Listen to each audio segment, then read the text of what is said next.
On Christmas Eve, 1945, 5 children went to bed in their family home in Fayetteville, West Virginia. By morning, the house was ash. The fire department arrived at 8 a.m., 7 hours after the fire started. No bones were found.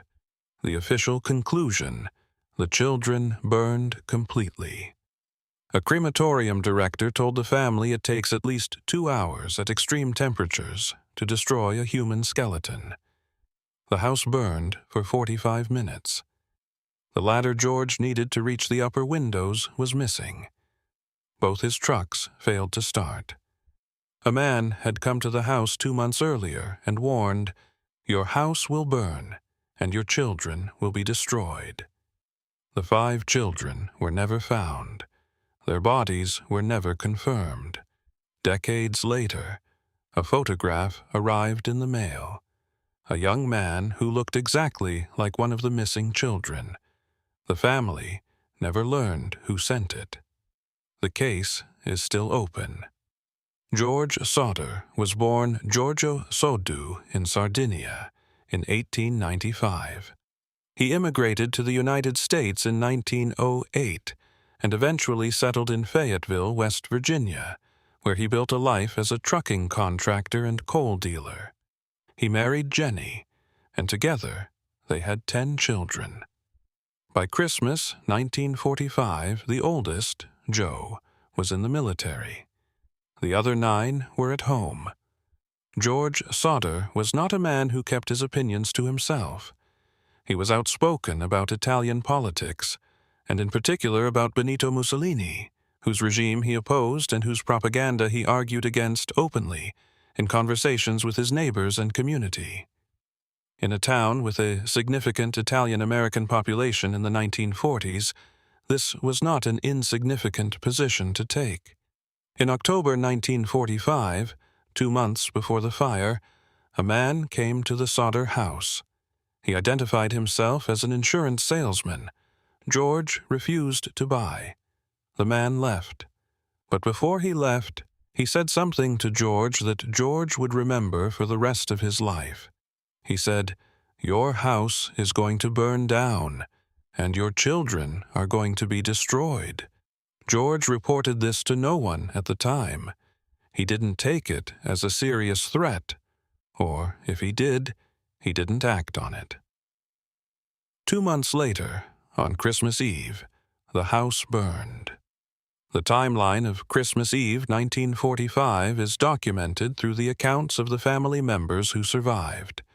George and Jenny had gone to bed after the children. Several of the older children were still awake, including Marion, 17, who had stayed up later than the others. At approximately 12:30 a.m., Jenny was woken by a phone call. She later described the caller as a man she didn't recognize, whose voice was accompanied by background noise, specifically the sound of glasses clinking, as if the caller was in a bar or social gathering. The call was brief. Jenny hung up and went back to sleep. Shortly after, she was woken again, this time by a sound on the roof. She later described it as a rolling noise, like something being dropped or placed on the roof surface. She went back to sleep again. The third time she woke, the house was on fire. George and Jenny escaped with 4 of their children. Marion ran to a neighbor's house to call the fire department. George attempted to re-enter the house through a window, cutting his arm on the broken glass. He called for the 5 missing children. He heard nothing. He went to his trucks to use them to drive to the house and position them as ladders, something he had done before in emergencies. Neither truck would start. Both had been functioning the previous evening. He looked for the ladder he kept propped against the side of the house for exactly these situations. It was gone. The house burned for approximately 45 minutes. The fire department did not arrive until 8 a.m., 7 hours after the fire started. The explanation given for the delay involved the fire chief being unable to locate the department's fire truck. The fire chief of Fayetteville at the time, F.J. Morris, was later reported to have been unable to drive the department's fire truck himself. By the time any official response arrived, the house was gone. The investigation that followed lasted approximately 2 hours. 2 hours for the disappearance of 5 children. The investigators found no human remains in the debris, no bones, no teeth, no physical evidence that any human body had been present in the burned structure. The official conclusion: the 5 children had burned completely. The fire had been hot enough and long enough to destroy all physical evidence of their presence. George and Jenny did not accept this. They contacted a local crematorium director and asked, specifically, how long and at what temperature a human skeleton could be completely destroyed. The director's answer: at least 2 hours at temperatures far exceeding those produced by a residential house fire. A house fire of the type that destroyed the Sodder home would not, under any normal circumstances, completely destroy 5 human skeletons. The house had burned for 45 minutes. George and Jenny hired their own investigators. Pathologists told them the same thing as the crematorium director. Fire experts told them the same thing. Funeral directors told them the same thing. Every independent professional they consulted agreed. 5 bodies should not have disappeared completely in that fire. The official investigation did not revisit its conclusion. In the months following the fire, George, unable to bear the sight of the ruins of his home, used a bulldozer to bury the remains of the house under 5 feet of dirt. He did not know at that time how significant the physical site might become. When the family later attempted to excavate the site themselves, they found household debris. No additional remains. The most important physical evidence in the case had been buried by the children's own father, not in an attempt to conceal anything, but because a grieving man could not look at the ruins of the place where he had last seen his children. In the days and weeks following the fire, accounts began to emerge that complicated the official narrative. A woman reported that she had seen the 5 missing Sodder children in a car that had passed the burning house, watching from the windows of a vehicle that had not stopped. If accurate, this account places at least some of the children outside the house while it burned, which means they were not inside when it burned. A woman at a rest stop between Fayetteville and Charleston reported seeing children matching the descriptions of several of the missing Sodders the morning after the fire. She had not known about the fire at the time of the sighting. A hotel employee in Charleston reported that 4 children matching the descriptions had been present at the hotel with 2 unknown adults. The employee specifically noted the children's unusual silence and the adults' refusal to interact with hotel staff. None of these accounts were confirmed. None of the witnesses were interviewed under formal investigative conditions in any way that produced a documented record. The official investigation had already reached its conclusion. These accounts were not incorporated into it. We are not claiming these sightings prove the children survived. Witness accounts of missing children in the immediate aftermath of a disaster are notoriously unreliable. People see what they expect or hope to see. We are noting that 3 independent witnesses in 3 different locations reported seeing children matching the descriptions of the missing Sodders in the hours after the fire, and that none of those accounts were systematically investigated. The conduct of the fire investigation deserves specific attention. F.J. Morris, the fire chief of Fayetteville in 1945, was the lead investigator.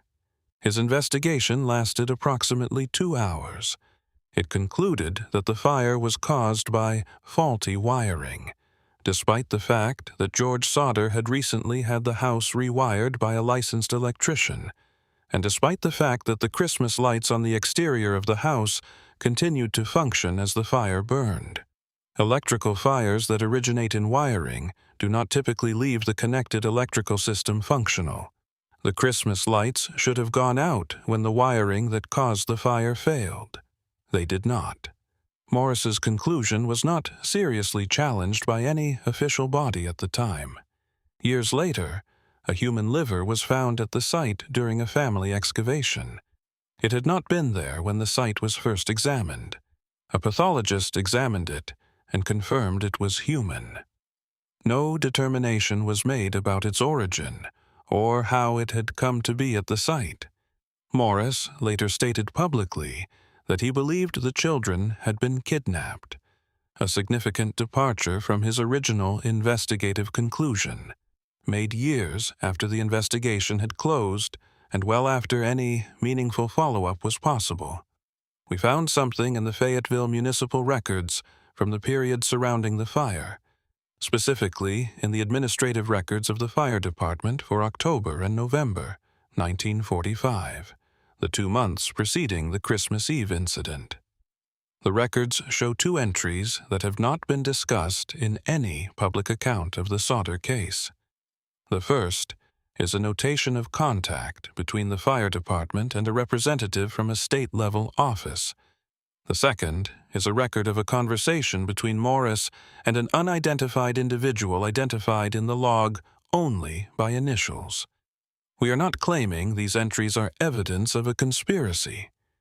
We are noting that the fire chief of a small town had contact with a state-level representative and an unidentified person in the 2 months before the fire, and that this contact has never been explained or disclosed. In 1967, 22 years after the fire, Jenny Sodder received a photograph in the mail. There was no return address. There was no letter. There was only a photograph of a young man in his 20s, and on the back of the photograph, a handwritten message. The message read, "Louis Sodder. I love Brother Frankie. Elil Boys. A number." Louis Sodder had been 9 years old when he disappeared. The young man in the photograph was the age Louis would have been in 1967. Jenny examined the photograph. She believed it was her son. The family hired a private investigator to trace the photograph to its origin, to find the return address or postal location that might lead to whoever had sent it. The private investigator traveled to the area associated with the photograph.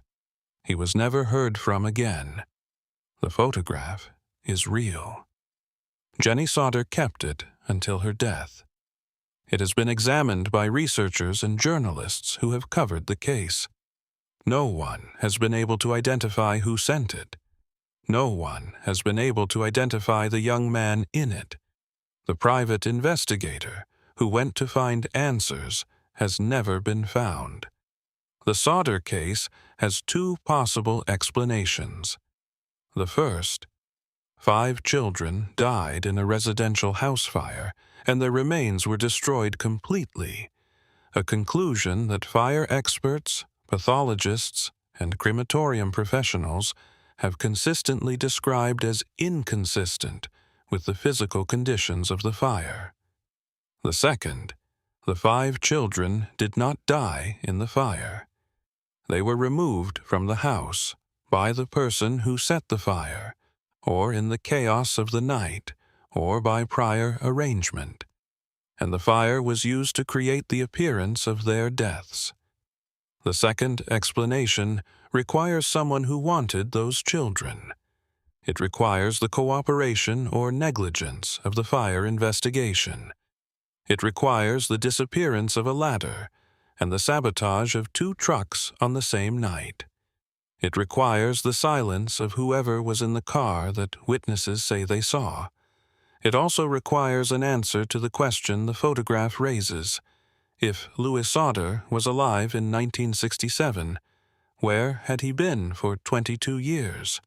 And why did he, or someone who knew him, send a photograph to his mother without explanation, without return address, and without ever making contact again? The fire doesn't tell us. The investigation doesn't tell us. The photograph doesn't tell us. The private investigator who went looking for the answer is gone. Here is what we know. On Christmas Eve, 1945, 5 children disappeared from a house fire in Fayetteville, West Virginia. No bones were found.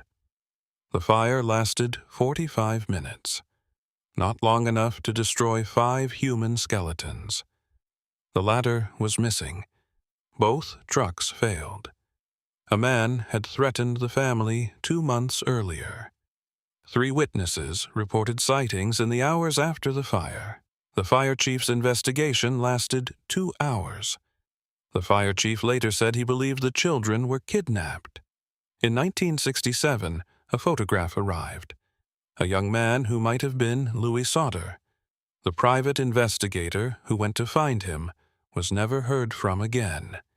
Here is what we don't know: where the 5 children went, who took them, if anyone took them, what the phone call at 12:30 a.m. was, what was on the roof, who sent the photograph, where the private investigator is, and whether somewhere any of the 5 children lived into adulthood, knowing who they were, knowing what happened on Christmas Eve 1945, and chose, for reasons we cannot know, to remain silent.